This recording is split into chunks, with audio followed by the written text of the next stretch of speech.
Funding for this program is provided by the Millenium Fund, the Friends of Idaho Public Television, and the Idaho Public Television Endowment. First time that I vaped, I was in 6th grade. I was 12 years old. I was 14. I was 9 years old. 15 when I first tried to vape. 13 years old. 12 years old. 10, 9 years old. 14 when I started. About 11 years old when I started vaping. My mentality was like, I need nicotine. If I don't have nicotine, I'm gonna be mad. I can't live without it. It's an addiction. It was something that completely controlled me. Vaping has become an epidemic here in Idaho. We found it in the elementary schools, the middle schools, the high schools, and college. It's everywhere. E-cigarettes were developed in China and came onto the U.S. market in 2007. They were sold to the public as a smoking cessation tool. They became this global hit super fast. Within a few years, multi-billion-dollar global industry. No science to back it up. So all vaping devices work the same. They have a battery on the bottom, a heating element in the middle, usually an atomizer or a coil, a container for liquid, and then a mouthpiece. The beginning products had no oversight. There was no standardization. It was kind of the Wild West, and everybody bought into it and were using these products, but yet the science wasn't there to tell us, are they really safe? It wasn't until 2016 that the FDA received power to regulate e-cigarettes under tobacco products. At this point, there's about 6 million applications in the FDA on e-cigarette products to be reviewed. The first generation was really the e-cigarette. It looked like a cigarette. There really wasn't much difference in size and shape. And about 3 years later, in 2009, we saw the development of the vape pen. That's when we started seeing refillable tanks. We started seeing flavors being added. And then in 2012, we saw the mod devices come out, which is short for modifying. You can add bigger tanks to the top. You can add bigger batteries. 2015, the Juul was created. That's when they started really seeing a change in teenage use. Juul made a product that was sleek, easy to hide, and on top of that, they tasted good. They had sweet and fruity flavors that appealed to a younger market. And within a year or two, they had captured 75% of the market. Part of the reason why these were so popular is because there was so much nicotine in them that kids felt like they were getting a high from it, they were getting buzz from it. If you vaped one Juul pod, that's equivalent to 1 pack of cigarettes. That's a lot of nicotine. We are going to have this whole new generation that's addicted to nicotine, just like we did with conventional tobacco. It makes me pretty angry. It makes me really sad. You see the advertisements that these e-cigarette companies use, and you see the advertisements that the big tobacco of the 50s and 60s used to use, and they're the exact same, but it's just a different generation, my generation. Juul advertised on social media using young, fashionable models. They hired influencers to promote their product. They had launch parties. They gave away free samples.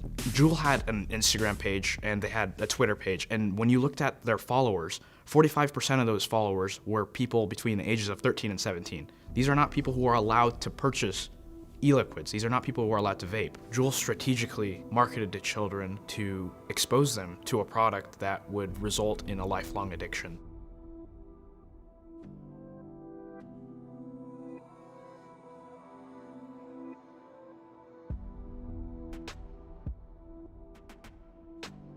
Finally, in 2020, the FDA banned fruity flavors from pod-based e-cigarettes like Juul. The vape companies were like, well, then we're going to stop producing pod devices and we're just going to make these pod devices into one device and call them disposables. Therefore, we can still add flavors to them and we can have higher amounts of nicotine in them still. I look at these kids, young kids, vaping, and many of them have no idea how addictive this product is. I would vape every day. 24/7, every chance I could, I would try and take that hit. Every hour. Once every 15 to 20 minutes. I would wake up in the middle of the night, take a hit. Most of the time, I never left my hand. I just kind of learned how to do things with just one hand. First time I vaped was on one of the first days of middle school in 7th grade. I went in the girls' bathroom and there was a big group of popular girls, like the really pretty ones everyone wanted to be friends with. They asked me if I wanted to try their vape that they had. The first time I tried it, I felt like I was gonna throw up. My chest got super tight and I was trying to play it off like nothing was happening. They saw that I wasn't a snitch, that I wasn't gonna tell on them, so they asked me to hang out with them more. Previously, I didn't really fit in at all. And so just like having that feeling like someone wanted to be my friend just meant everything to me. When I first started vaping, I used to get them from friends, maybe having 1 puff bar a week, and I thought that was enough.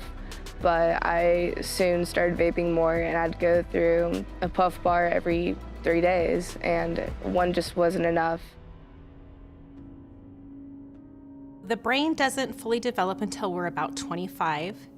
So when youth are using these products that contain nicotine, it's easier for them to get addicted. Nicotine affects the way the brain works. It can affect mood, impulse control, learning, attention, all of those things that our teens are doing daily. Thank you. You are very welcome.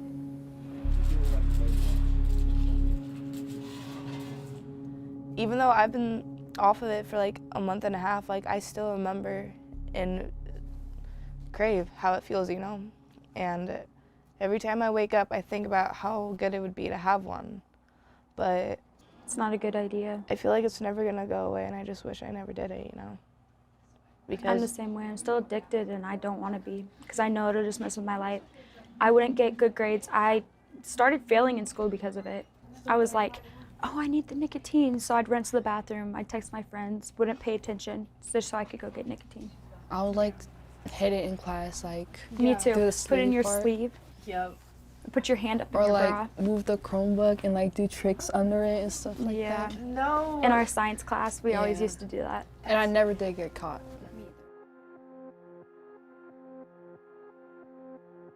I noticed a lot of physical effects of vaping like right off the bat.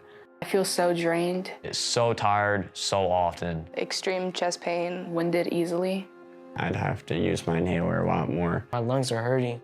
And I could barely breathe in at all. I can't breathe. I can't breathe. I could not breathe. When I was younger, I was angry all the time. Some of the ways I would manage my anger was vaping. I'd vape to feel better, but when I didn't have it, I would crave it and get very angry, and I'd go back to that cycle to where I wanted to buy more. I was in boxing for like 3 years. I loved it. I was really good at boxing. I was getting into like more top fights with people that I thought were like crazy good. And then I started vaping, and that's when a lot of things started to change. I started getting shortness of breath. I didn't really feel motivated to go to practice. I just wanted to go in my room, relax, and start vaping and just kick back. Sometimes whenever I'd hit it, my lungs would hurt. Like, I feel like I couldn't breathe after. I'll start coughing. I remember like sometimes whenever I would take too many hits, I'd puke. I don't know if that's normal, but my nose would bleed. Vaping held me back from a lot of things I love to do. We are seeing children as young as 7 or 8 years old that are vaping. We are also seeing lung injury that occurs with vaping. When we see kids in the hospital with vape-related injury, it goes along with respiratory symptoms such as shortness of breath, low oxygen levels, difficulty with exercise, and a lot of nicotine addictive symptoms such as nausea, vomiting, not feeling good, anxious. Particularly as they come off nicotine, they're experiencing all those symptoms that go along with withdrawal. Like, I noticed right away that something was off with Damien. First things I noticed that when Damien was vaping was he was self-isolating. We couldn't get him out of his room. I always would be questioning my parenting. Did I do wrong by giving them freedom to go to the skate park or have friends over? What could I do better as a parent? I don't know. It's hard being a parent. It's hard. Our lungs are meant for two things: breathing in oxygen, exhaling CO2. Vaping is damaging the lungs. You just started seeing a trend in these teenagers coming in and why they were coughing, why they were short of breath. You automatically thought it was asthma, but that ended up being the issue was the vaping. Now it's a regular thing. That's what scares me. It's almost tenfold. It's doubled, tripled, quadrupled. We deal with it in all the youth now. We have changed the way we do a lot of our testing, the way we've worked with the doctors in the emergency department, and the way they question their patients when they come into the emergency department. That's become one of the questions now. Do you vape? In June of 2019, the CDC started getting reports of a lot of people being hospitalized due to vaping. They had a 95% hospitalization rate with this. What this was is e-cigarette vaping associated lung injury. What happens that causes E-valley is that you get inflammation, you get acute lung injury, and you get a diffuse pneumonia that happens within the lung. It's a constellation of symptoms that's associated with vaping. We've known that there are several thousand cases of E-valley that have been reported and somewhere between 50 and 100 deaths. Just this year, we had our first lung transplant here in Idaho from vaping. Patients said they'd vaped for about a year, which for a young person, that's just unheard of. That's the issue I see with vaping, is it's quick, so fast on the damage it does. Vaping affected me mentally. I noticed it really hard to function in everyday life. And when I didn't have it, I got like really angry. With every hit, I would just push my emotions away. Mentally, I just was not there. Extreme anxiety whenever I didn't have it. There'd be days that my vape wouldn't be charged, and those days were really bad. Let's go, wake up! Time to wake up, tuck your shirts in. 60 seconds to get to the line, gentlemen, let's go! Let's go, get up! Let's go! White Chief, start my countdown! Let's go, get up! Let's go, gentlemen, get up! 30 seconds to get to my line. White Chief, where's my countdown? Let's go! 20 seconds.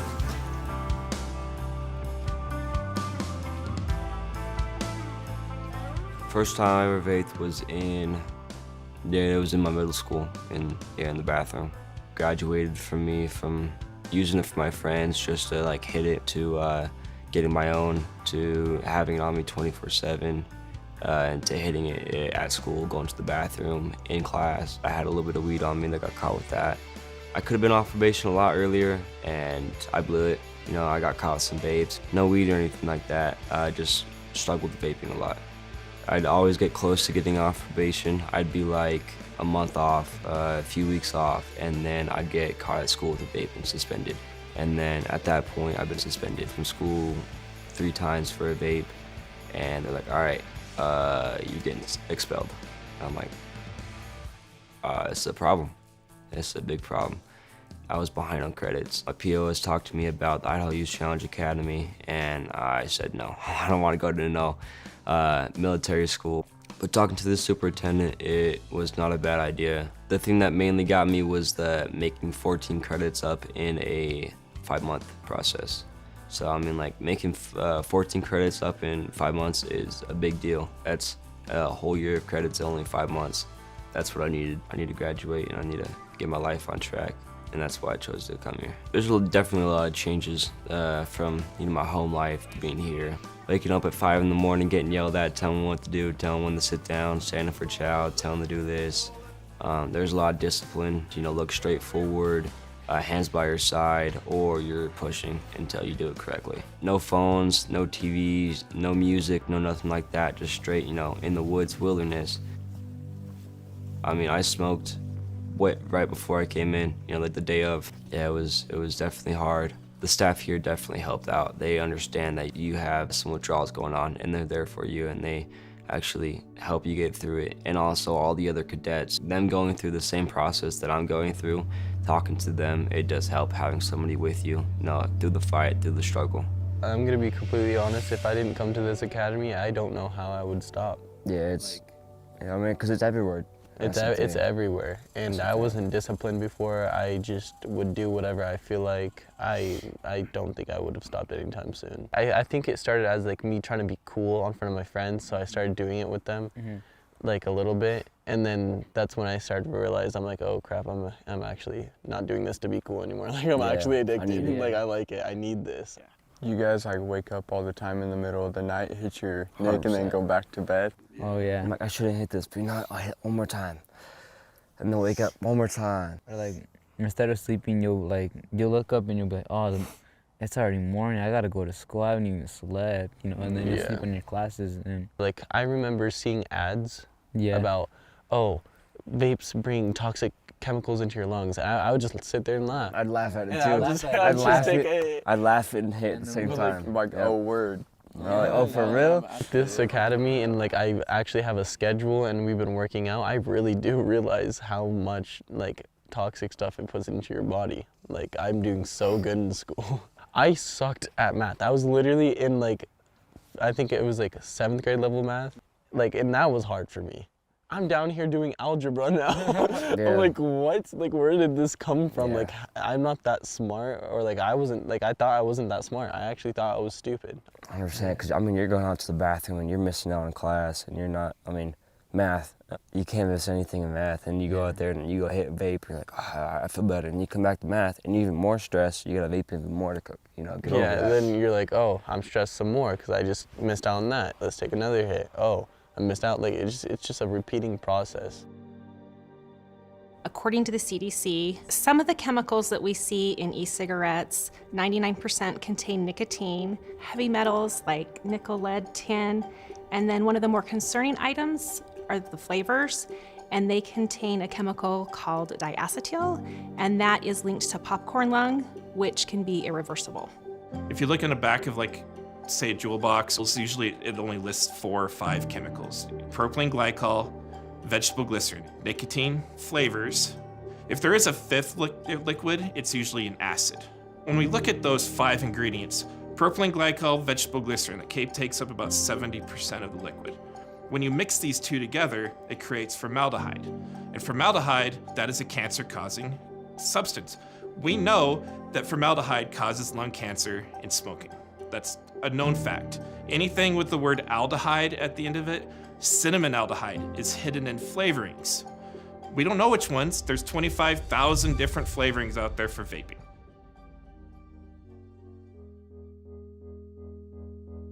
So through my research, which we've been doing this for about 10 years, we're interested in e-liquids that are found in e-cigarette products and looking at their toxicities. There's tens of thousands of different flavorings.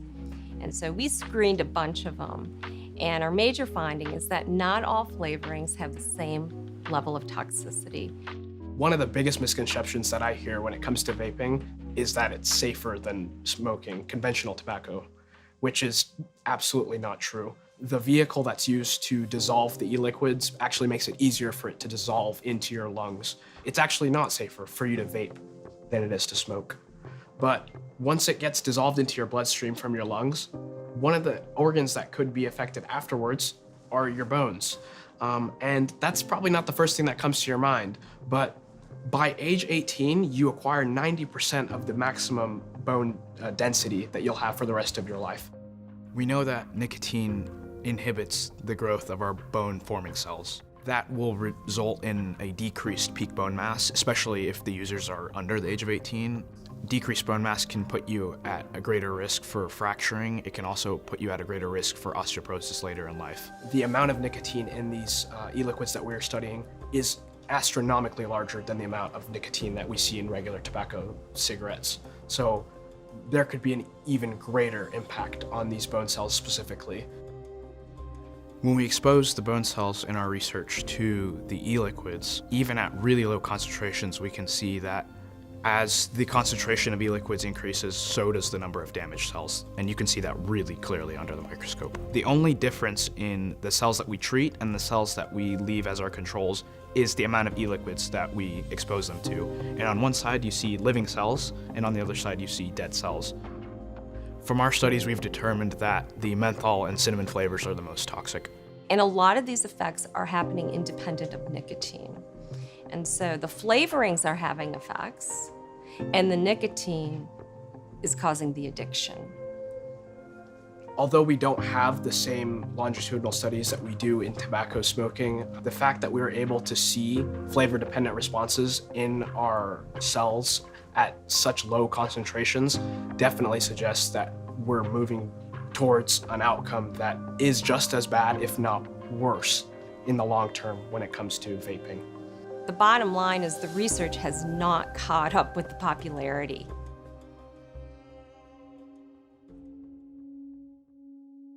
I was feeling so bad. I took money like out of my dad's wallet to buy a vape, and I'm not a thief. We would go to different gas stations and hotels and search through the ashtrays that they had and search for like halfies or like anything that we could smoke. I would lie to my dad and say that I needed money for lunch when really I was just saving it to buy a vape. I have physically fought somebody for a vape. Vaping is a huge problem in the high school age student. I ask them, where are you getting these things? And they're pretty much reaching out to strangers on social media. They call them their plugs. They hit them up or contact them on social media, ask them for whatever they want. And these adults are bringing our students these devices to smoke day in and day out. I went on Snapchat, saw if there were any plugs that were selling vapes. And there was this one guy who, his whole entire story was just posts of all these different boxes of different kinds of vapes and how they were super cheap and how he lived really close to where I lived. At first, I was nervous just because I didn't know who he was. I didn't know what he looked like, how old he was, if it was a scam or not. I would usually go to Spokane, which was maybe like an hour drive. I would wait until my dad was asleep on a school night. I'd sneak out. I'd get a ride from a random person, whoever needed a vape, or I would pay them to drive me. And we'd go pick them up. I'd spend like $100 on 10 vapes, and then I'd make a profit of $200. My dealer saw that I was making a good amount of money. He started asking me if I wanted to sell other things like weed. He gave me probably over $300 in weed and over $500 in vapes. I got a message from one of my friends asking if they could buy some weed and a couple vapes off me at school.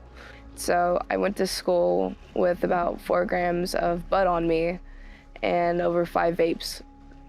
And I was sitting in class and got called down to the principal's office. And there were 2 cops down there. And then they searched my backpack, didn't find anything in it because I had it all in my bra. They said that they were gonna have a female police officer come and search me. I didn't want that to happen, so I just pulled out what I had, and right there I got an intent to sell and a misdemeanor for possession of marijuana. Kids are able to hide them much easier than a traditional cigarette, right? They smell different, they're a lot smaller, they're a lot easier to conceal. Some of the ways I fitted vapes at school are making secret pockets in my backpack. Keep it in my pocket and put my phone over it so that it just looks like I have my phone. In the toilet paper dispenser. In my bra.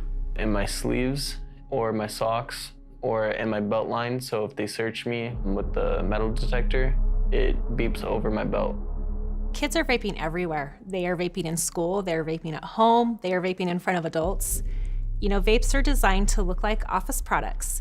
They look like Sharpies, they look like pens, they look like flash drives. The thing with the pod devices and disposables is they're like super easy to hide. There's drawstring watches, pens, keychains, lipstick. And because of the way they're designed, they can literally be used anywhere without being detected. Some places I would hide them, hide it in my skateboard, just put it right there. Blanket, I'd stuff it in here. Inside my guitar, put it under my mattress or under my carpet, under this one or under the flat sheet. I'd also put it in like a sweater in the pocket, under my pants or in between them, or I'd stuff it in some shoes. I would put it in the picture frame, and you know how like it holds right there? Like I'd put it like right here on the back of it. I'd also hide it in my tissue box.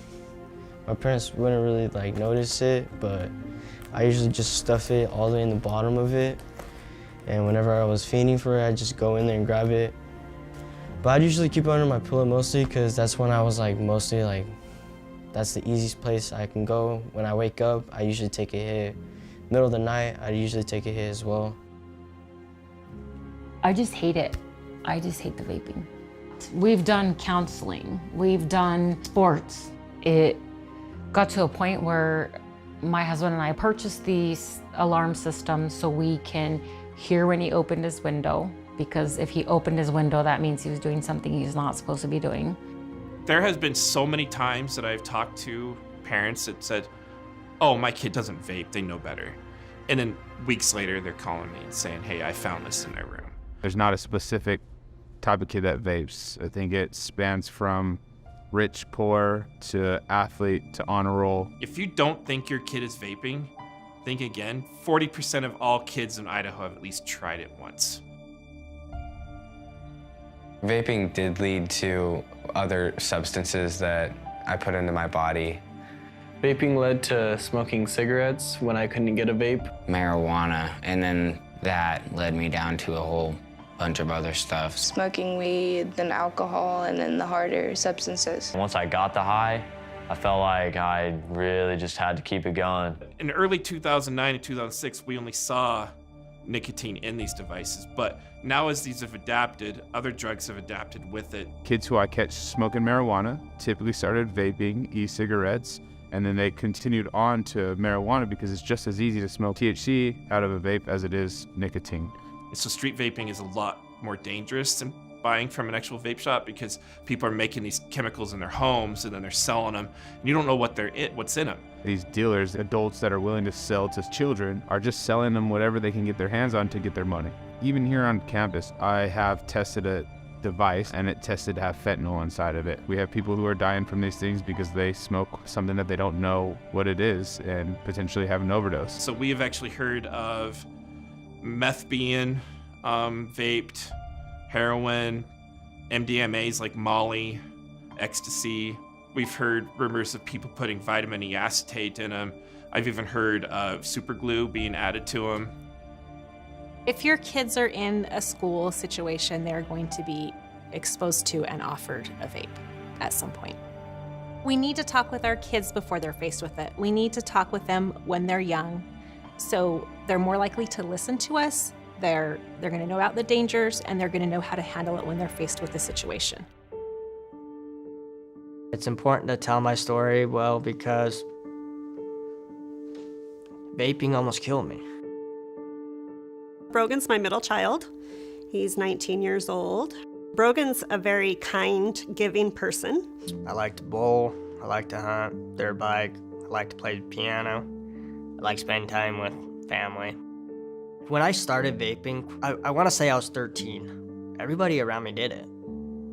Friends, family, I was doing it constantly. So the day started like any other day. I called Brogan to see what he was doing, and he had gotten off work and walked down to the river to go fishing with his cousin and a friend of theirs. Mom called me and said, hey, I'm over at Grandma's. Do you want to meet me there? I was like, yeah, no problem. My buddy was like, all right, well, I'll see you later. I was like, well, let me hit your vape before I go. I hit it, and I was like, all right, see you later. Me and my cousin went to my grandma's house. Brogan sat on the couch with us. He started looking up at the ceiling fan and kind of pointing at it. And I looked over at him and I was like, what are you doing, Brogan? And he laid down behind me. And I said, quit messing around. What are you doing? And that's when he started having a full-on grand mal seizure. His eyes rolled up in his head. His body locked up, head to toe. It's terrifying. You feel so helpless as a parent. Thank goodness my husband was there. He is a fireman. He's dealt with this. He ran in the room and he laid Brogan on the floor and was rubbing his back. And I just remember it sounded like he was gasping to breathe, and his eyes were still rolled up in his head, and his whole body was just shaking. Every muscle in his body was contracting. In that moment, I thought, this is it. I'm gonna lose my child, my worst nightmare. I called 911, and I ran outside to wait for the ambulance to get there.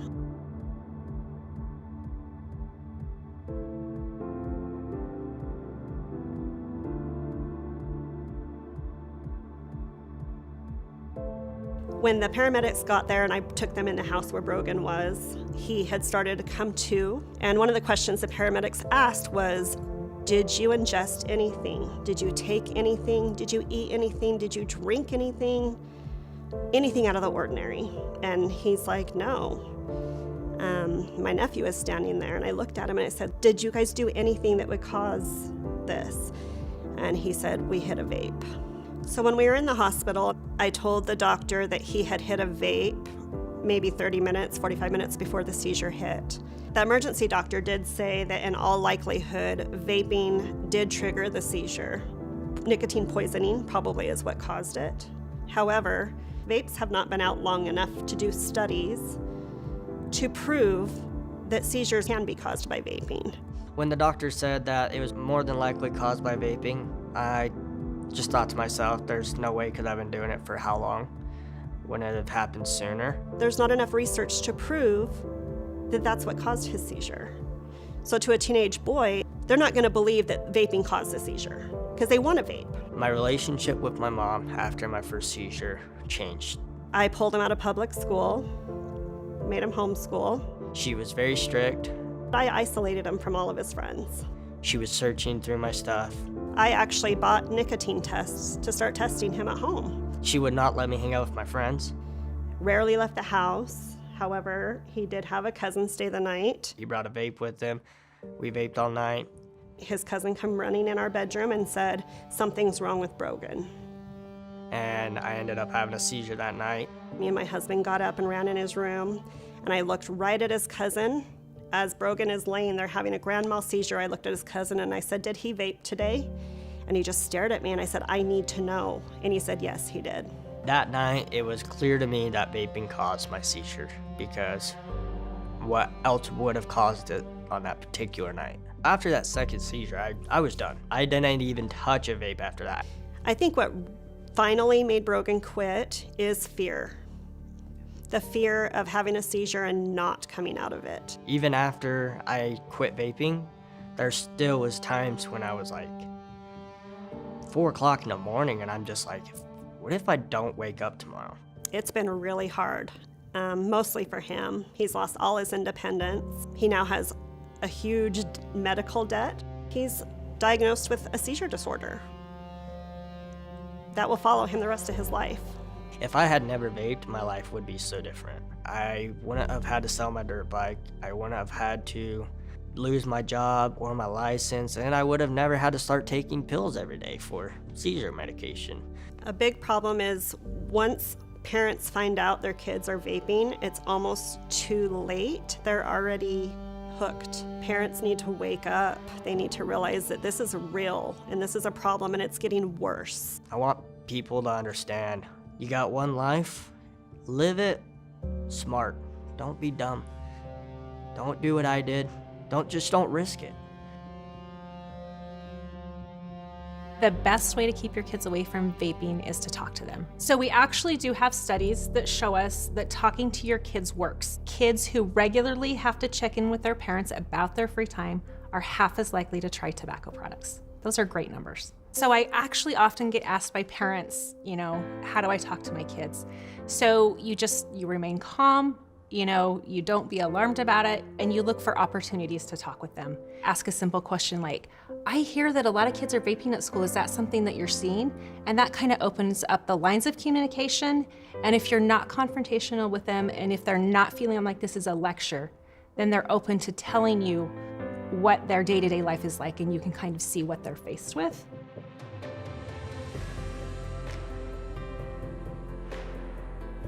You have to tell me what I need to do to help you.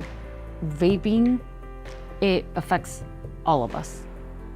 So now moving forward that you're not vaping, what are you gonna do when you're stressed out at work? It's everywhere, Mom. There's not like one place I'll see someone smoking or doing something and just go with what I want. I'm not gonna go with something that somebody else wants or something that's gonna control me while I'm doing something that I should be doing, Well, there's going to be a lot more challenges ahead.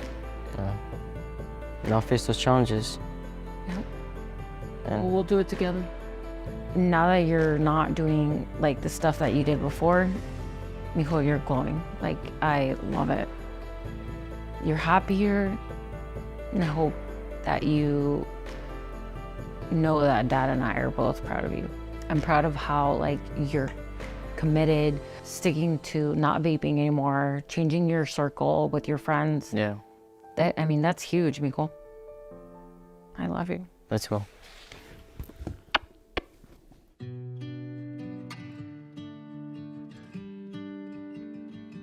One of the hardest things about quitting is how lonely you feel. Like, I went from being in a huge group of people to just sitting by myself, watching the people who I thought were my friends doing the same thing that I don't want to be part of anymore.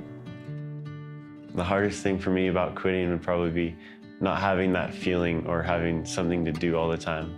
Seeing my friends do it. So I always reach in my backpack for something and it's not there. Even just smelling it will make me want to hit it. Wanting to hold it in your hand. It's hard to fight that urge when it's like right in front of you all the time. When I vaped, I just pushed my emotions away, and now I have to face them. So teen cessation can be really tricky. They actually have 3 types of addictions with these. They have a nicotine addiction, they have device addiction of always having it in their hand, but also there's a flavor addiction. And I was talking to one kid and he said that was the hardest addiction for him to quit, was the flavor addiction. We don't really have a whole lot of tools like we do with adults. With adults, we can give them patches, gum, lozenges. They could get Chantix or Wellbutrin prescribed by their doctor. Typically, we don't use medications for teens like we use with adults, and that's just because their brains are still developing. Since we don't have those tools for a teenager, we have to work on coping skills, limit yourself to exposure to vapes. So if you have it in your house, get rid of them. Try to stay away from those friends that were vaping. Usually with nicotine addiction, the cravings don't last very long. And so if you can get your mind off of it for even just 5-10 minutes, usually that helps. We try to meet with them as much as we can through the process and just kind of help them through that journey. But it's going to be a hard journey, especially if they're teenagers that are really addicted to these. And some teenagers are waking up in the middle of the night craving these. That's a super high addiction. Project Filter is Idaho's cessation program. There's actually a vaping tab if you go onto their website. And then we have the Truth Initiative. It's another really good one that has apps available. They're all anonymous, and they have specific messages from teens who have gone through it. They share their story. They share how it was hard, why it was hard, what they did to overcome that. 40% of teens who use a tool like that, like an app or a texting program, they're more successful. So it's important that they take that step and use the tools that we do have available for them.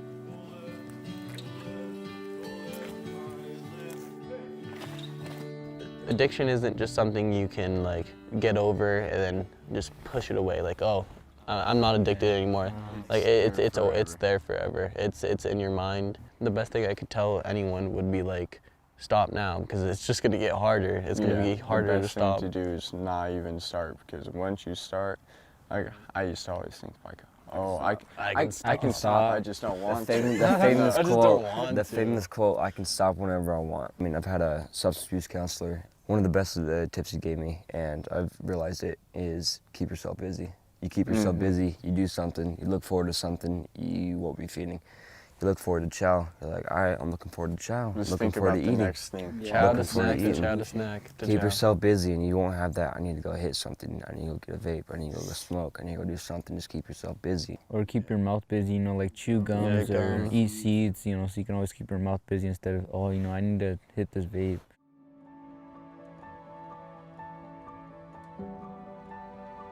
One of the things I do to help my cravings is box breathing. It's something that just helps me calm down. I like journaling. That helps me just get my feelings out in a healthy way.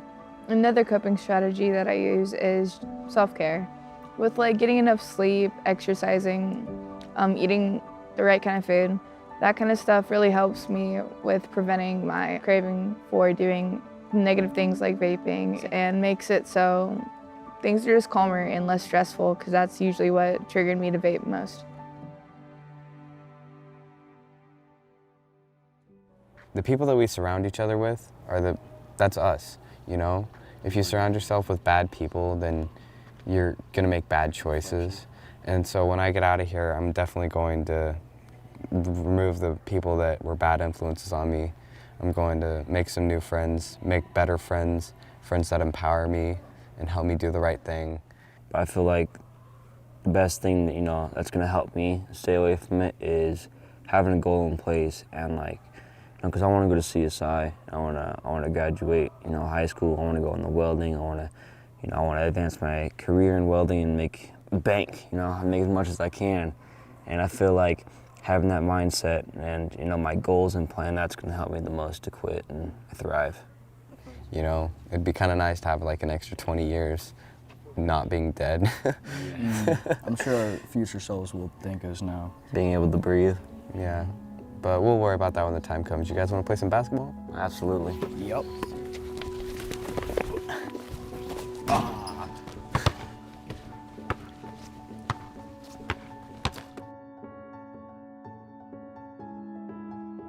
There is quite a bit of catch-up that needs to be done, both within the medical community as well as the community at large, about what vaping really is and the dangers of it.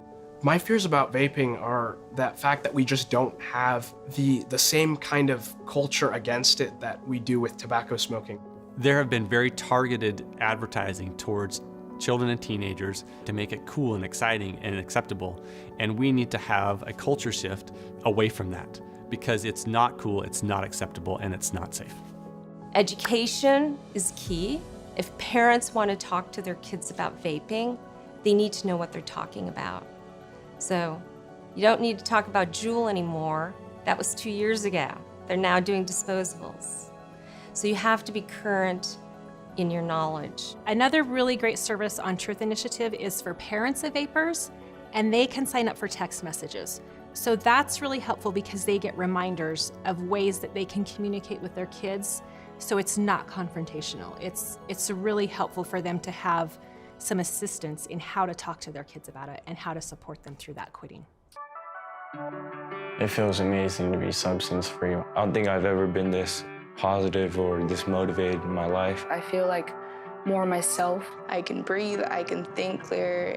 It feels great. I feel on top of the world. It's a lot easier to focus. I'm more outgoing and kinder. My feelings don't rely on nicotine. It's cool because my dad sees that I'm improving in my work ethic too, my coping skills as well. I've been more in the chill instead of being so angry. My mom, now all she talks about is she's love me, she'd always give me kisses and hugs. Now I'm 17, now I look back, I'm like, man, that 15-year-old me was not thinking right. You really thought you had it, but now you don't. Because I was struggling. And now I see that, I'm like, how'd you think you were going to make it out if you just kept doing that, Just looking back at it, and now that I have support, it's that support is going to get me up on my feet. I got my family. I got the people that want to be here with me and be there for me. Education is powerful. Our kids are smart. If we give them the education, I think they can use those tools to make better decisions. It's much easier to prevent than to stop an addiction. When I was vaping, I lied about a lot of stupid things. And I feel now that I'm clean, I can start to rebuild that trust. And trust is honestly one of the biggest things in life, especially with family. I was given the opportunity to graduate and get my diploma at the academy, or come home and graduate a semester later with my class. I decided to go back to my high school here in our town because what I've gone through and who I am now, a totally different person. All the heartaches and the troubles that I've conquered, and also my friends that I've made along the way. My family's gonna come down for my graduation, which will be fun. And also having the staff members who have believed in me and have helped me along the way, that I can, show them that I can do something with my life and I'm committed and I can actually accomplish something. I'm honestly thinking about how I got called in the office right there, getting searched by the police. And I think about how much I've changed since I've been here last. My goal was to just pass high school and maybe get a job that would pay decent.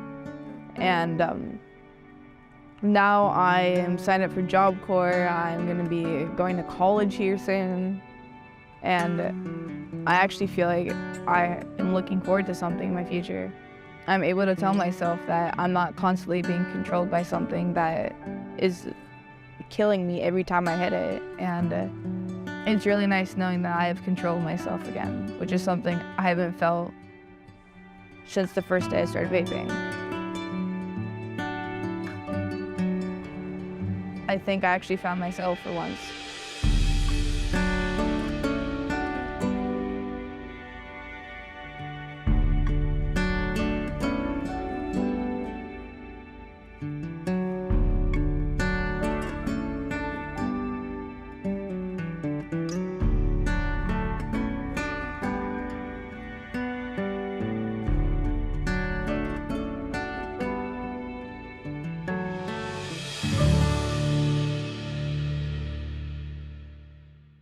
Funding for this program is provided by the Millenium Fund, the Friends of Idaho Public Television, and the Idaho Public Television Endowment.